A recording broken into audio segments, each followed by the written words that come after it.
Ok, ça fait depuis longtemps que je vous dis que les environnements dans Jujutsu Kaisen sont ultra importants. Mais à ce point-là, carrément prendre des fléaux et se battre avec, c'est juste n'importe quoi. Et bon, bien sûr, on va aussi parler de la conclusion de ce combat parce que ça commence à faire long et ça va arriver là.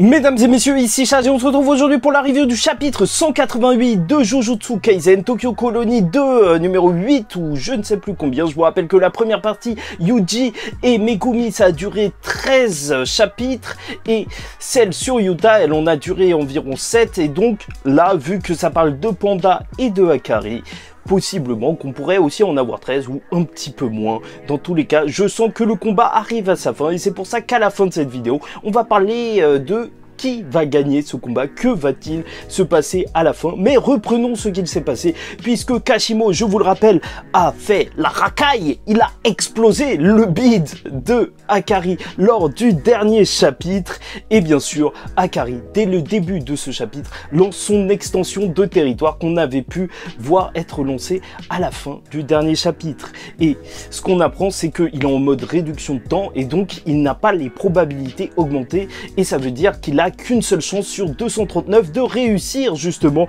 à faire un jackpot et surtout réussir à survivre. Et donc il tente le tout pour le tout, il est en plein désespoir et c'est juste n'importe quoi. Déjà la mise en scène quand il est en train de tomber et bim, il se relève dans la page d'après avec cette pose de conquérant, cette pose de vainqueur, c'est juste n'importe quoi. Avec le Kashimo qui dit waouh, le mec est extrêmement chanceux. Et même si on peut trouver ça abusé, c'est une volonté de Gege Akutami. S'il avait voulu les 4 minutes 11, il nous les aurait fait durer beaucoup plus longtemps. Là, à chaque fois, il nous les montre assez rapidement, juste pour qu'il refasse des extensions de territoire et qu'on se dise franchement, ce mec, il a juste beaucoup trop de chance, mais à un point où ça devient quand même assez lourd. Et il a un plan en tête, faire tomber Kashimo dans l'eau, puisque son extension de territoire est là, au-dessus de l'océan. Et donc, il va juste la clore et il va se retrouver à tomber pour le vider de son énergie occulte. Parce que bien évidemment, vu que son énergie occulte est de type électrique, oui, j'ai l'impression de parler de Pokémon, alors normalement, il devrait se diffuser dans l'eau et il devrait toute la perdre. Donc, soit c'est ça, soit il atteint le rivage. Et c'est pour ça qu'il va tout tenter pour ne pas tomber dans l'eau. Je vous rappelle que Akari avait un trou dans le bide quand il a pensé à tout ça. Encore une fois, ça montre à quel point il est intelligent. Son temps de réaction doit être quand même assez rapide à la manière d'un Todo qui réfléchissait extrêmement vite. Comme quoi, en fait, les mecs bourrins dans Jujutsu Kaisen, c'est pas juste des mecs bourrins, c'est des mecs aussi très vifs intellectuellement. Et bon, comme d'habitude, ce qui fait aussi la patte de Jujutsu Kaisen, c'est Gege Akutami qui met des petits commentaires comme ça via Kashimo, qui dit que Tokyo Colony 2, justement, c'est une barrière océanique près de la mer et tout. Tu vois qu'il aime son pays, il en parle, hein, plein de références, même géographiques, à son pays. Et donc là, ça va être n'importe quoi, parce que ok, l'environnement est important, un port, ok, oui, là, ils vont utiliser l'eau, mais en plus, les fléaux vont aussi être utilisés, aussi les êtres vivants, puisqu'ils vont servir de plateforme pour se déplacer, mais surtout, tu vois que là, on a un autre niveau, tu vois que les fléaux, c'est plus du tout même des créatures dont il faut se méfier, ils les explosent comme si c'était rien du tout, ils les utilisent comme si c'était leur voiture, c'est n'importe quoi. Mais Akari va réussir à mettre un coup à Kashimo, et on va en reparler, parce qu'il les met un petit peu trop facilement, pour que celui-ci tombe dans l'eau. Et donc à ce moment on peut se poser la question, est-ce qu'il a justement gagné? Mais pas du tout, puisqu'Akari va tomber à cause du gaz qui va être émis. Pourquoi? Parce que Kashimo a réfléchi à son plan et là ça commence à partir très loin, puisqu'il va utiliser l'électricité justement pour produire dans l'eau salée de la chlorine, en fait un gaz qui va permettre justement à Akari d'être empoisonné et il va tomber. Première arme chimique, c'est très bien expliqué lors du chapitre. Et vu qu'Akari arrête pas de parler de manga lors du début du chapitre, peut-être qu'il a lu ça dans un autre manga. Dans tous les cas, celui qui a aidé Gege Akutami pour ce chapitre, c'est Kurare, qui est normalement consultant en sciences pour le manga Dr Stone. C'est vraiment cool justement qu'il profite du staff qui se trouve à côté de lui, du Shonen Jump, et justement qu'il puisse partir dans vraiment des délires beaucoup plus scientifiques. Maintenant qu'il a le contact, crois-moi, ça va y aller, hein. Et il va tout le temps l'appeler en mode, ouais, qu'est-ce que je peux faire avec cette capacité? Est-ce qu'il y a un truc scientifique qu'on pourrait faire au niveau de la chimie et tout? Ah là là, franchement, ça peut partir très très loin. Et ça me fait aimer énormément le personnage de Kashimo, parce que au-delà des capacités complexes, moi, ce que je préfère, c'est ceux qui ont des capacités simples, à la Doflamingo, juste des fils, et qui font juste n'importe quoi avec leurs capacités, tellement qu'ils arrivent à égaler des pouvoirs juste incroyables. Donc voilà, quand tu te poses la question, est-ce que Shaji préfère Hisoka ou Kuroro dans Hunter x Hunter? Hisoka. Voilà, c'est ça. Parce que Kashimo sait qu'il y a seulement deux choses à faire pour battre un utilisateur de sort d'inversion. Premièrement, lui exploser la tête, évidemment, et la deuxième chose à faire, c'est le poison, parce que ça demande une très grande maîtrise, justement, pour maîtriser un sort d'inversion capable de supprimer le poison, et donc on a des niveaux de maîtrise différents dans les sorts d'inversion, et tout de suite, on peut penser à Yuta. Yuta, le mec avait soigné Naoya de Chozo et de son sang empoisonné, il est doué. Et il est vraiment très doué. Et alors qu'on s'approche de la fin de l'immortalité d'Akari, oui, tout passe vraiment très très vite. Alors, il va se rapprocher, limite, t'as l'impression qu'il va se passer un truc entre les deux. Je sais pas pour vous, mais à ce moment-là, je me suis posé des questions. Une scène un petit peu à la Spider-Man et tout.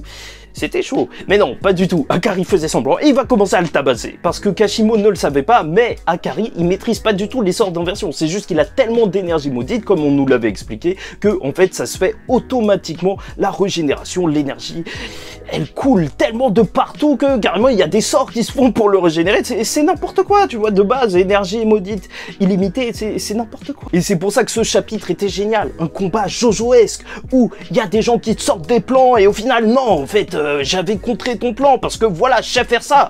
Et en fait, l'autre aussi, il fait, eh ben non. Et ça part dans tous les sens. C'est génial. La fameuse stratégie du contre-Uno. Et donc, pendant qu'ils sont en train de se foutre des pains, bien sûr, Akari est en train de se demander s'il doit rester dans l'eau parce que s'il utilise son extension de territoire dans l'eau, ça peut être un petit peu dangereux vu que l'eau se réchauffe et qu'en plus, il pourrait y avoir de l'électricité de Kashimo. Donc, est-ce qu'il pourrait survivre le temps justement que l'extension de territoire, qui est toutes les petites animations, justement juste qu'elle passe? C'est une question, mais dans tous les cas, il va choisir de tabasser Kashimo parce que pour lui, il kiffe. Et étrangement, je sais pas pour vous, mais lors de chapitre, dès qu'il y a eu des affrontements mano-mano, tu vois, quand il se foutait des pains sur la gueule, au final, j'ai l'impression que Akari avait plus ou moins le dessus.